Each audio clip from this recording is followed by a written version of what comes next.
Hello everyone, it's Turin here, and today guys I'm here with another Total War Warhammer online commentary. In this game I'm going to be playing the Dwarves and I am indeed facing off against the Empire. So before we go ahead and take a look at the army compositions, I just wanted to point out how truly awesome this map is for the Dwarves. Obviously one of the biggest issues I've encountered, and I'm sure other Dwarf players have encountered in Total War Warhammer, is the fact that they really struggle against mobility. Your fastest unit aside from gyrocopters are Slayers, which only have 40 move speed, and granted they did add charge defense against large with the traditional long grids with great opens, which was very helpful, but still it's tough to deal with mobility. So anytime you can use the terrain of a map to your advantage, it is going to be a great boon. So you can see over here on both the eastern and the western flank, I do have these big terrain obstacles. So these Empire Knights are going to have to go through my backline pretty directly here, and you can see I do have a ton of miners back here who actually trade somewhat efficiently with Empire Knights. Aside from that, guys, let's go ahead and jump right into the army composition. So on the front line here, I do have mostly Dwarf Warriors actually. So I decided to try something a little different and go very wide. So you can see, sorry, a little bit of a banding there when I go over the terrain. I have an entire front line of Dwarf Warriors mixed in with the Grumbling Guard. So these guys are just going to obviously take advantage of their high melee defense and just kind of hold up and allow my Thunders in the back line, which I have 3 groups of Thunders. So one here, and then I also do have one on the far side. In conjunction with that, I do have Althar's Raiders. So it's a very heavily focused build, or excuse me, a very build that's very heavily focused on missile units. So in kind of doing that, I really felt I needed a lot of infantry to protect them, because one of the big mistakes I made in the past is I'll get like a front line of very elite troops. So I'll get like Iron Breakers and, you know, long grids with great weapons, and then I'll get like 3 or 4 missile troops, and I won't have like the troop density to protect them. So I tried to go a little bit wider with these Dwarf Warriors, and you can see in my secondary line I have all miners, which actually aren't terrible for defending your back line. Granted, they don't have like a charge defense or any sort of mechanics like that, but they do have armor-piercing attacks, and against like Empire Knights and Demogryph Knights, they do come in enough unit density that they can muck them up for quite some time and allow your Thunders and other elite troops to do their job. In conjunction with that, I do have a standard Dwarf Lord, so I've been giving him a try. I figured he would be, decent. He does have the potion, of course, so he's very hard to snipe. I still think High King Thorgrim is a little bit of a better pick, and also I think he's better suited against factions that bring lightly armored troops. Against like heavily armored greatswords, his Fiery Ring of Thori, which has infinite charges, which is really nice. So over the course of a long battle, you can roast a lot of lightly armored units, but against armor, it does very little. But still, I think he's decent, can carry potions, and has, of course, pretty good stats, as he is a proud DAWI. Grumbling Guard, Althar's Raiders, I do have the Godblobber and some groups of long grids with great weapons there, and I believe I do have one group on the far side as well. So for my opponent, and the guys on this map, you start very close together. He has Boris Todringer. He actually brought some Flagellants, so mixing it up a little bit. Maybe he just wanted some unbreakable troops, but in the front line, he has a bunch of great swords mixed in with the handgunners. You can see these great swords here are taking quite a bit of artillery fire. He does also have the Silver Bullets, more great swords on the far side. He does have the Jade Wizard with the Lore of Life, so it looks like he's just going to be spamming that perpetual healing. And he does have a Warrior Priest mixed in here. So with the Warrior Priest, he actually stripped down all of the abilities, which I thought was, let me go ahead and pause here because it's very hard to like look at the tooltip, but he has 2 abilities. So let me get this right here. So he does have the Shield of Faith, which gives damage resist, just a standard ward save. So it's just resist all types of damage. And then he does also have Benediction for leadership, which I thought was a pretty cool inclusion. I mean, 8 leadership is a pretty big difference. And of course, having that ward save ability is going to be strong as well. And then he has 2 Empire Knights going to be coming around the back. And against Dwarves, honestly, as Empire, it's not really worth it in my opinion. I mean, for the Empire to bring Demogryph Knights. I really think that you can just get away with like Empire Knights or Reichsguard or things like that, because mainly it's just going to be cycle charging and disrupting the formation of the Dwarves and getting into their missile line. So without further ado, let's go ahead and get started. So initially I do move up my Thunders. I just kind of move them up in front of the pocket, and I get some pretty good shots. You can see that these handgunners back here and these greatswords are taking quite a bit of damage. You can see the Godblobber coming in here doing some great work, bringing them down to about 79 models already. And you can see my opponent is retaliating to that heavy firepower by using this Jade Wizard and already casting an Earthblood, and I believe that was indeed overcasted. But my Thunders right here in this pocket do also have a very good angle, and unfortunately they're being obstructed a little bit by these Flagellants who are just getting domed, but it didn't look like any of them actually died there. So these guys, you know, despite having no armor, these looks like these little parchments on their chest are taking those bullets like absolute champs. But we were going for the great swords here in the back, but we did get obstructed, unfortunately, but very well played by my opponent using these guys as Thunder fodder. So my other group of Thunders is going to try and get one more volley off here on the great swords, and then I will simply just be pulling them back. So you can see the Thunder fire is going to be teeing off into his firing line, and you can see these handgunners are already broken. So I was just trying to focus down all of his missile units using the Godblobber as well as my Thunders, just so I would have complete ranged superiority, and I could dictate the pace of the battle in that respect.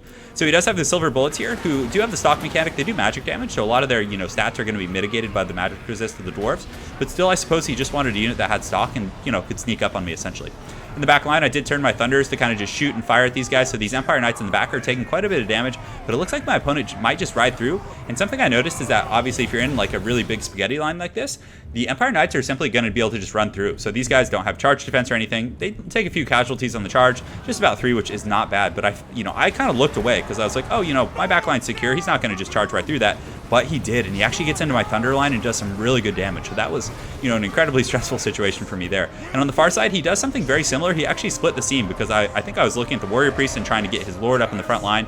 But regardless, I am going to be spinning my Thunders around, who are going to do, some decent job shooting at these Empire Knights, who I did mark by Althar. So this firing line should be good. And these Empire Knights are essentially going to be doomed at this point, most likely, because they are getting sandwiched a little bit. Regardless, you can see some of them are like staying over there, and some are charging over here. So a little bit of questionable AI there, but guys, it is doing a great job. So the Empire Knights are being worn down in the back line, so a little bit of a slip up on my part letting them through. Granted, on this side, I could have like double reinforced or maybe put the Longbeards with great weapons and mirrored their movement, but I kind of just assumed I was safe. But in the front line, we have some very wild fighting. You can see the Grumbling Guard are going toe-to-toe against this Warrior Priest and the Greatswords. You can also see Boris Todbringer in there doing a nice little overhead prison shank over there on that Grumbling Guard, unfortunately. So the DAWI are definitely putting up a very strong fight in the front, even considering it's mostly Dwarf Warriors against Greatswords. I do have a ton of armor piercing and auxiliary, so once I'm able to deal with the cav in the back, which I pretty much have, the Empire Knights here are very tattered. Unfortunately, my Thunders right now are also pretty beat up, but you can see what I'm doing is I'm retreating the Thunders back. So anytime you secure the back line with the Dwarves, the next step, in my opinion, is to retreat all of your missile units and form a secondary firing line. Unfortunately, these Greatswords were able to catch these Thunders. There are some Miners kind of helping out, and the Miners do okay damage. They, they kind of have somewhat of a swarming effect, because obviously it's a very low tier unit, but for the cost, you can really swarm units, and with that kind of sustained armor piercing damage, even though it's only like 22, it does add up. So you can see a lot of these cav right here are being gunned down by the Thunders that I did pull back on the far side. So they're pretty far away from all of the action here and definitely have a great angle on these cav. Unfortunately, my other group of Thunders is going to be rode through by these Empire Knights. So that was a tough situation for me, but guys, they do get run down. Still, they were so low, only 22 models, and Thunders have pretty good defensive stats. They have 80 armor, and their melee defense is, let me go ahead and find it here in the tooltip, it's actually 28, which isn't the best, but these Greatswords have gotten through, because my front line kind of did collapse a little bit over here. I had a lot of like relatively low tier troops, but you can see the Goblin are still firing, despite being like inundated by a lot of these Greatswords who did break through the front line. So my Longbeards have kind of come from an auxiliary, and you can see they're going and just jumping a ton of these Greatswords, getting a great rear charge. So they should be able to kind of clean these guys up, considering the Greatswords here only have about 46 models as opposed to my 62 Longbeards right there. In the front, it's a very even fight. You can see this Runesmith is fighting against this Warrior Priest. My Dwarf Lord here in the pocket is also fighting against his Lord, getting some good attacks, because Boris kind of was like occupied, and sometimes the AI, when you have like other units nearby, will just start attacking like the infantry and won't focus on the Lord that's nearby. My Lord was able to get a lot of damage on Boris, and guys, he is almost at his healing cap. So some of these Empire Knights do come in to kind of intercept and cover for Boris Todbringer, but the Dwarf Lords actually look really cool. I haven't used them much before, but I really like the way they kind of play, and that Fiery Ring, it gives you some good utility even against Empire missiles. Granted, I would not recommend it in this matchup from a competitive perspective. So the Runesmith in the front line is kind of helping to hold against all these Greatswords, because obviously the Miners are much, substantially lower tier troops. But look how augmented their stats are. So right now they have 27 melee attack, and that is indeed from the rune that the Runesmith has. So one of the augmentation runes, and it's definitely helping these guys put up a pretty good fight. And you can see these Greatswords are taking quite a bit of damage. Not like huge burst damage, but still it's starting to wear them down. And then there also is a Rune of Wrath and Ruin. My opponent wisely does use another Earthblood right there, so definitely going to keep this fight going for quite some time. In the back, you can see I was able to fend off these Empire Knights, and I do have a somewhat healthy firing line of Thunders here with 32 models and 73 Longbeards with great weapons, who I should have finished this guy off right here. He kept like scurrying around, but I just let him live for so long. But over here you can see Boris Todbringer in the back is kind of routing off a lot of my Miners and low tier troops, doing some pretty good work. I do have another firing line over here, so you can see my Althar's Raiders are back online, and they got their throwing axes. And do they actually charge into melee here? I can't remember quite how this goes down, but regardless, I think they're getting into position, and they will start throwing some throwing axes. So you can see the throwing axes are going to be coming right into the faces of these Greatswords, and again, it does pretty good armor piercing damage, although that attack was a little bit lackluster, but it still does break them, thankfully, which is nice. I do have my other Thunder firing line over here, which hopefully can put a little bit of pressure on Boris Todbringer, who is occupied here in the middle with some of my Miners, but I do have my other group of Longbeards going over here. So another mistake, I should have just kept them near the missiles. I wanted to like get them to the front line, because I felt this like massive sense of desperation, since he had this healthy firing line right here, and he was kind of teeing off on the side of my troops. But, in moving these troops forward, I kind of forsake these Thunders, who I should have protected. They were a very high value target. So I react a little bit late, and he does get through. But still, Boris is at his healing cap. The bounce of power is starting to favor my opponent. I have about 262 troops to his 289. So a very back and forth fight for sure, but the balance of power As I previously mentioned, you guys can see it's starting to tilt just ever so slightly in the favor of my opponent, but this Dwarf Lord definitely does not care about that. He's getting in there doing some shield bashes, some overhead chops. Looks like he decapitated 3 greatswords right there with just one fell swoop, and right now he's going in to settle this grudge with this Jade Wizard in the back. And I think the Jade Wizard is about actually a little bit faster, so it has 33 speed to, man, the rubber banding on some of the terrain on this map, it's a little bit strange. Anyways, so he gets back there, and you can see the Jade Wizard, even after just getting attacked once or twice, just gets taken for about 30% of his HP on that one attack, and he's most likely going to be, breaking here pretty quick, or at least getting shaken, because his melee defense, although 30 is pretty high, I would have expected lower for a Jade Wizard. So in the front, it's literally just down to like the last dwarves here. There's 5 Grumbling Guard versus like 7 Flagellants and just a few Great Swords, so pretty much not much going on there, but the Fire Ring does come in and blast the Flagellants and the Great Swords. You can also see my Runesmith right here is doing a great job of just kind of punishing these missile units and chasing them off. I really needed to interrupt them because they were just doing so much work and just kind of harassing. You can also see these handgunners over here just shooting this Runesmith right in the face. Definitely not a good time. And my Rangers here have engaged with Great Swords, but Rangers are good in melee. They have 28 weapon strength and 32 melee attack. So against these Great Swords and some of these missile units, they'll actually perform pretty well. And that's what's nice about like bringing Rangers with great weapons in this matchup or against a lot of armored factions. And I actually want to try some builds using more Rangers, like traditional Rangers, not just the Regiment of Renown, and see how they actually function. I feel like they'll be pretty good because they really can defend themselves in the back line. So you can see these Greatswords are actually taking some huge damage. And my Dwarves, their leadership is at 32 as opposed to the 13, excuse me, of the Greatswords, who are taking quite a beating here, and they're down to 9. And it looks like the Dwarves are actually going to win this fight. So man, these Althar's Raiders just living up to their Regiment of Renown status for sure. You also see the Runesmith over here is chasing off these silver bullets. Unfortunately, he does have these crossbowmen here, which are getting some good free fire right here on my my Runesmith. But guys, I do have the Dwarf Lord who is angrily running over here. Definitely going to settle some grudges for his ancestors, as the statues of his ancestors most likely are looking over him. So he gets in there, does a pretty good karate chop. He does have these Rangers who are able to kind of fend off those Greatswords, and they have gotten a good rear charge. So finally, we're able to neutralize a lot of his missile units that were just kind of running rampant, to be honest. But on the far side of the battle, Boris Todbringer did kind of push back some of my Dwarf Warriors, but my Thunderers were able to kind of sustain. They lost about 9 models, give or take, but they're going to come back. But these Dwarf Warriors and Viners will probably just shatter off the battlefield. But I do have 52 Longbeards right here, which is nice. But my opponent has quite a force as well. You can see he does have some Greatswords here. He has 22, he has 17, and look at that fiery ring just roasting those crossbowmen. There's some throwing axes from these Althar's Raiders hitting them in the back as they try and retreat. And Dwarves are just so awesome, such a cool faction. And guys, I will indeed be doing a spotlight on the Chaos Dwarf soon, so guys, stay tuned for that. But regardless, we do have the Dwarf Warriors coming over here. There's about 13 of them. I also have these Longbeards, but it's pretty much just looking like it's going to be this Dwarf Lord, as well as these Longbeards, again, and of course the Althar's Raiders, and the Runesmith, who is coming back from having chased off those missile units versus the rest of this force.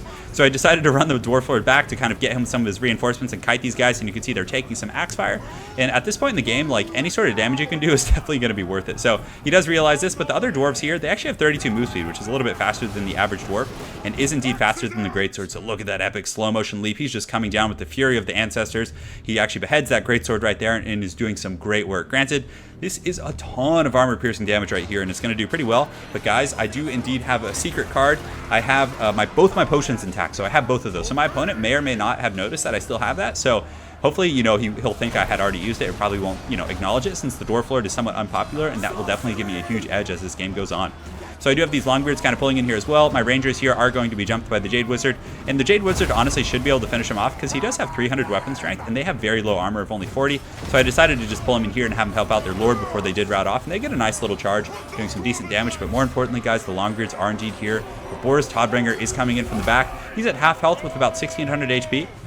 So he's going to be able to do, cause some menace, because, at the end of the day, if an Empire player really wants to be abusive, they can just cycle charge you all day, and you can, get attacks every now and then. If they don't completely knock you over, you're able to side strafe a little bit, but it's really tough to deal with that cycle charging in a close game. So a lot of times you just need to beat the Empire through, army losses or things like that. And if any of you guys know how to, turn off that animation or that mist that's coming off the units, I would definitely appreciate that for the, sake of aesthetic casting.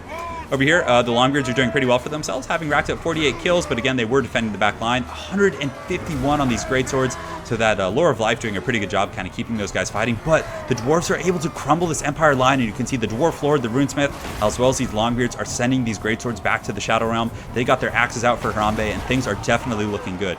So Boris Todbringer is coming in here, and again, just like I told you guys, he's probably just going to be cycle charging very aggressively. So we're going to do a little bit of fast forwarding here as the, the Benny Hill music does indeed ensue. So I'm just chasing right now. I get a few decent attacks on Boris Todbringer. He's still down to 1200 HP, and you can see he's just cycle charging in and out, just abusing that mechanic as much as you possibly can, which is tough. But, ultimately he just wanted to kind of get his troops back together. So I think he was just buying some time.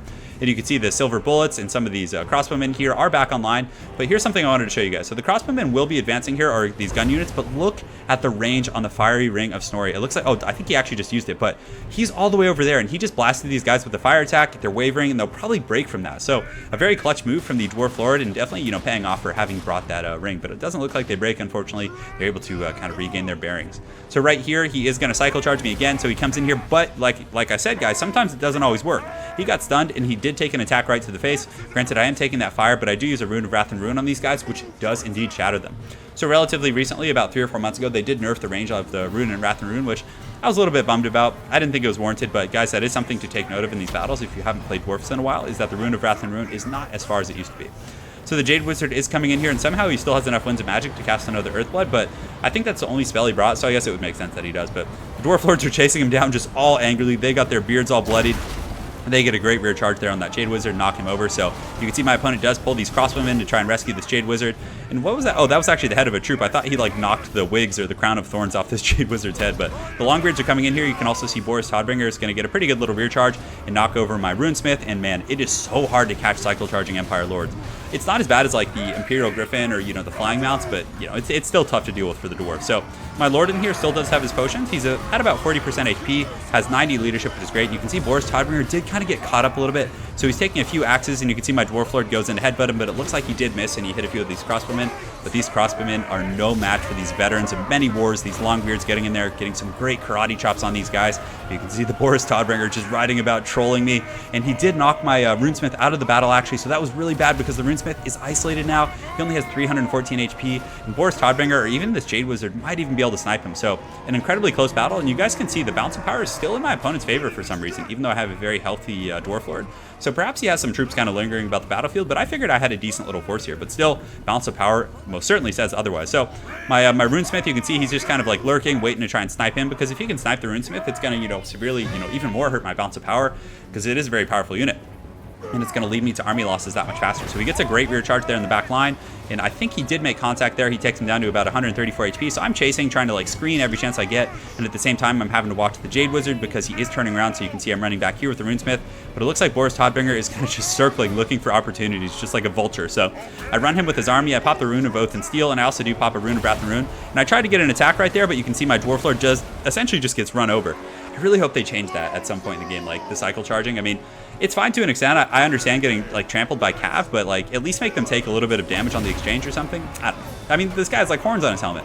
So anyways, the Jade Wizard here is getting surrounded, but I think he did kill my Runesmith. He was able to kill it with the Jade Wizard because he had 1 or 2 hits left. He had 130 HP. But still, Boris Todbringer is relatively low. He has about 758 HP. The Jade Wizard is also quite low. So you can see a lot of my Longbeards are starting to falter a little bit, and pretty much all I have left in terms of sustainability is this Dwarf Lord. But although the Longbeards are, steady, they do have the stand your ground from their Lord, and finally I'm able to catch that Jade Wizard and do some great damage. So he's actually shaken. Boris Todbringer does come in, and I get a great hit on Boris Todbringer. My Dwarf Lord's able to smite him and do some awesome damage, and I don't think that second attack connected, but he is at 455 HP. So 1 or 2 more attacks from these guys, and I'm just trying to chase this Jade Wizard with everything I have, just finish him off, send him back to the Shadow Realm from whence he came, and we're doing our best, guys. He's at 12 leadership, but Boris Todbringer is winding up for another charge, and I can't believe he is still at 32 leadership, even though he's at freaking 8%. Granted, all I have is a Dwarf Lord. I don't think I popped my potion quite yet. So guys, we're going to fast forward a little bit, and you can see I do go after this Jade Wizard, so I was like, okay, let's kill the Jade Wizard. I think my Longbeards can hold off Boris, but Boris does, of course, outmaneuver them because he is on a horse, and he tries to go after my Lord in a, one last desperate attempt to snipe him. So the Jade Wizard does get kind of caught up here a little bit, and I get a great attack there. He's at negative 35 leadership, and he's going to break right now, and it looks like one more headbutt actually does kill that Jade Wizard, just makes him faceplant in the ground. That felt so good, guys. That felt so incredibly good. So at that point, Boris Todbringer does rout, and the Dwarves are able to win the day. So man, what a fight. That was just wild back and forth, but I really like the build, and I think I want to experiment a little bit more with going wider with the Dwarves. I feel like it gives you more utility, and even their low-tier units have good armor and good leadership and can hold their ground. And I had a lot of sloppy micro that game. Honestly, I think if my micro was a little bit more on point, it could have been, a much cleaner battle. So Regardless, Greatswords did very well for my opponent. He did great with Empire Knights, very good micro in that respect. I liked Warrior Priest inclusion. It was a bit of an interesting pick, and I don't mean interesting the way like you guys joke about. Like, I've seen many of you argue that when I say interesting, it means bad, and I don't mean that. Like, I think the leadership was decent in the ward save ability. I mean, that doesn't hurt. That makes your front line that much harder. So perhaps that's why these Greatswords perform so well. Granted, they were fighting Dwarf Warriors and Miners, so that's probably part of it also. But again, well played to my opponent, Professor Xavier. Look forward to seeing you again on ladder, and hope you guys enjoyed that DAWI cast. Have an excellent night, and take care.